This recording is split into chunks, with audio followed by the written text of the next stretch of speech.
Hi అండి. నమస్తే. Welcome to అమ్మాయి లోకం. అందరూ ఎలా ఉన్నారు? నేనైతే చాలా బాగున్నాను. మీరందరూ కూడా బాగుండాలని మనస్ఫూర్తిగా కోరుకుంటున్నాను. ఇవాళ మన రెసిపీ వచ్చేసి పల్లీ రైస్ అండి. వేరుశెనగ గింజలతో రైస్ అనమాట. అదిరిపోతుందనమాట. కూరగాయలు ఏం లేకపోయినా లంచ్ బాక్స్‌లోకి పిల్లలకి కానీ, హస్బెండ్‌కి కానీ ఫాస్ట్‌గా, క్విక్‌గా అయిపోవాలి, టైం లేదన్నప్పుడు ఇలా ట్రై చేసి చూడండి. చాలా యమ్మీ రెసిపీ అనమాట. క్విక్‌గా అయిపోతుంది. రండి ఎలా చేయాలో చూద్దాం. కడాయిలో వచ్చి ఇప్పుడు మనం ఒక కప్పు పల్లీలు తీసుకుందామండి. ఇది సిమ్లో పెట్టి ఒక 5 మినిట్స్ మనం ఫ్రై చేసుకుంటే సరిపోతుంది. హైలో అసలు పెట్టద్దు. పైన వచ్చేసేసి మనకి ఫస్ట్గా బ్లాక్గా అయిపోతుందండి ఫ్రై అయినట్టుగా, కానీ లోపల పచ్చిగానే ఉంటుంది. అందుకని సిమ్లో పెట్టుకున్నామంటే లోపల దాకా మంచిగా ఫ్రై అవుతుంది. ఇది ఒక హాఫ్ దగ్గర మనకి ఫ్రై అయిన తర్వాత 2 టేబుల్ స్పూన్లు మినపప్పు వేసుకుందామండి. ఇప్పుడు ఇవన్నీ కలిపి మంచిగా మనకి గోల్డెన్ బ్రౌన్ వచ్చిందాక ఫ్రై చేసుకుందాము. అన్నీ కలిపి చూడండి, కలర్ మారిపోయినాయి. మినపప్పు అన్నీ బాగా ఫ్రై అయిపోయినాయి. ఇప్పుడు ఒక టేబుల్ స్పూన్ వచ్చి ఎండు కొబ్బరి తీసుకున్నామండి. ఒక టేబుల్ స్పూన్ వచ్చి ధనియాలు వేసుకున్నాము.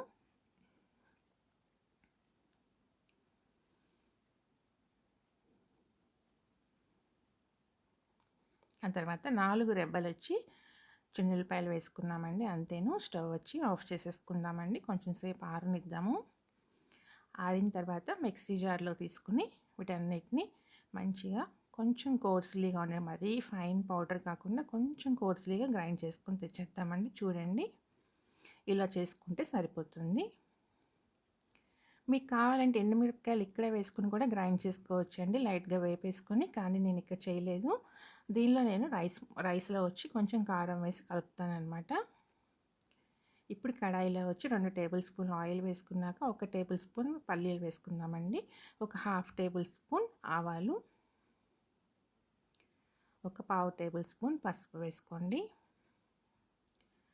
ఆ తర్వాత చిన్నుల్లిపాయలు ఒక 5 నుంచి 6 రెబ్బలు వచ్చేసి ఇట్లా కచ్చాపచ్చాగా దంచి వేసుకొని ఇవి మంచిగా మనకి క్రిస్పీగా వచ్చేటట్టుగా ఫ్రై చేసుకోవాలండి. అప్పుడే టేస్ట్ బాగుంటుంది. చూడండి, మంచిగా ఫ్రై అయిపోయినాయి కదా గోల్డెన్ బ్రౌన్లో.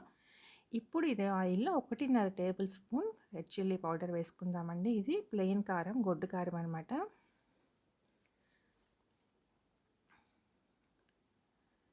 ఉడకపెట్టుకుని ఆరబెట్టుకున్నామండి అన్నము. అప్పుడే మనకి మంచిగా పొడి పొడిగా వస్తుందన్నమాట. దాన్ని ఇందులో వేసి కలిపేసుకుందామండి. ఇలా ఆయిల్లో మనం కారం వేసుకుంటే ఏమవుతుందంటే మంచిగా రైస్కి వచ్చేసి కలర్ వస్తుందన్నమాట. అందుకని మనం ఇప్పుడు వేసుకున్నాం ఆయిల్లో. ఇందాక వచ్చి మిక్సీలో వేసుకుని మనం మిక్సీ పట్టుకోలేదండి. ఇప్పుడు రుచికి సరిపడినంత ఉప్పు వేసుకుందాము.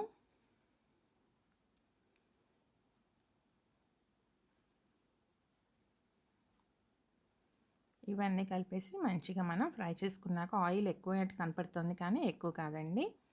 ఇప్పుడు మనం గ్రైండ్ చేసి పెట్టుకున్నాం కదా పౌడర్, ఆ పౌడర్ వేసుకుని కలిపేసుకుందాం బాగా.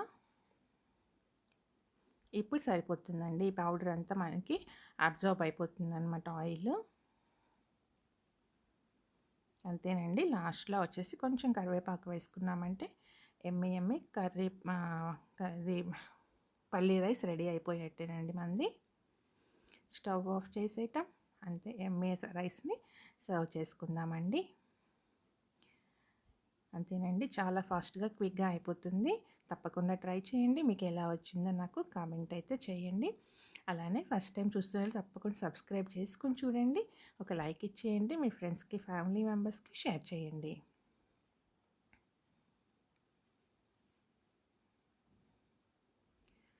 ఇవాళ వీడియో అంతేనండి. రేపు కొత్త వీడియోతో మేము ముందుకు వచ్చేస్తాను. చూడండి, చూడటానికి ఎంత యమ్మీగా ఉంది కదా. Thank you for watching.